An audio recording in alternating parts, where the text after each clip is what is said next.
இந்த ரசகுல்லா இல்ல ரசகுல்லா, அத கையில எடுத்தா எப்படி ஜீரா டக்கு டக்கு டக்கு டக்குன்னு சுட்டுமோ அதே மாதிரி நீ பண்ண போற கேசரியில நெய் டக்கு டக்கு டக்கு டக்குன்னு சுட்டணும்.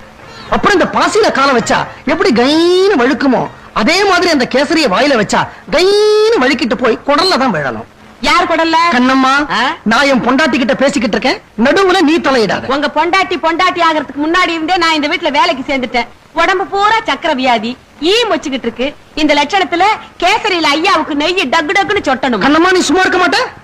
கோதாவரி, வரவங்கள்ல 4 பேர் 4 விதமா இருப்பாங்க. ஆமாமா. சில பேருக்கு வெங்காய பஜ்ஜி பிடிக்கும், சில பேருக்கு கத்திரிக்காய் பஜ்ஜி பிடிக்கும், சில பேருக்கு வாழைக்காய் பஜ்ஜி பிடிக்கும், சில பேருக்கு உருளைக்கிழங்கு பஜ்ஜி பிடிக்கும். அதனால நீ 4 விதமான பஜ்ஜியும் போட்டுரும். இந்த பலகாரம் எல்லாம் வர்றவங்களுக்காக செய்ய சொல்லல, நாக்க தொங்க போட்டுக்கிட்டு நீங்க திங்கறதுக்காக செய்ய சொல்றீங்க. உடம்புல ஊசி எடுத்து குத்துனா காத்தா வெளியில போகும்.